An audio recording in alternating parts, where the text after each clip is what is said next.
नमस्कार साथीहरू, आज म तपाईलाई आइपिओ कसरी भर्ने भन्ने कुरा एकदमै सिम्पल भाषामा बताउँदैछु। यदि तपाईं बिगिनर हुनुहुन्छ र आइपिओ भर्न जान्नु भएको छैन भने यो भिडियो अन्त्यसम्म ध्यान दिएर हेर्नुहोस्। सबैभन्दा पहिला आइपिओ भनेको कुनै कम्पनीले पहिलो पटक सर्वसाधारणलाई शेयर बेच्नु हो।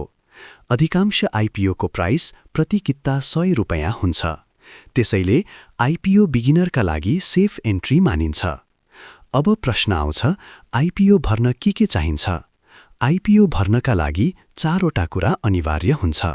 पहिलो, बैंक अकाउन्ट, दोस्रो, डीम्याट अकाउन्ट, तेस्रो, मेरो शेयर अकाउन्ट र चौथो, सीआरएन नम्बर। यी चारै कुरा नभएसम्म आइपिओ अप्लाई गर्न सकिँदैन। अब आइपिओ भर्न सबैभन्दा पहिले मेरो शेयरमा लगइन गर्नुहोस्। लगइन भएपछि माई आस्बामा जानुहोस्। त्यसपछि अप्लाई फर इस्युमा क्लिक गर्नुहोस्। अब ओपन भएको आइपिओ सेलेक्ट गर्नुहोस्। बैंक अकाउन्ट सेलेक्ट गर्नुहोस्। क्वान्टिटीमा 10 किता लेख्नुहोस्, किनकि नेपालमा अहिलेसम्म प्रायजसो 10 किता मात्र परेको छ।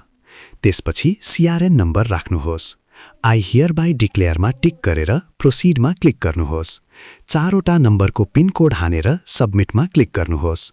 अब तपाईको आइपिओ सक्सेसफुल्ली अप्लाई भयो। अब केही गल्तीहरू हुन सक्छ, याद राख्नुहोस्। एउटै आइपिओ एकैजनाको 2वटा डीम्याटबाट नभर्नुहोस्। बैंक अकाउन्टमा पर्याप्त ब्यालेन्स नभए आइपिओ रिजेक्ट हुन सक्छ। त्यसैले आस्बा चार्ज सहित पुग्ने गरेर रकम बैंकमा जम्मा गर्नुहोस्। क्वान्टिटी गलत लेख्दा पनि आइपिओ रिजेक्ट हुन सक्छ। आइपिओ पर्यो कि परेन कसरी थाहा पाउने? रिजल्ट आएपछि मेरो शेयरको माई आस्बामा गएर स्ट्याटस चेक गर्न सक्नुहुन्छ। अलटेड आयो भने आइपिओ पर्यो, नट अलटेड आयो भने आइपिओ परेन। आजको भिडियोबाट तपाईलाई आइपिओ भर्ने प्रक्रिया क्लियर भएको छ भन्ने आशा छ। यदि भिडियो युजफुल लाग्यो भने लाइक गर्नुहोस्, शेयर गर्नुहोस् र यस्तै शेयर मार्केट रिलेटेड जानकारीका लागि च्यानल सब्स्क्राइब गर्न नबिर्सनुहोस्। धन्यवाद।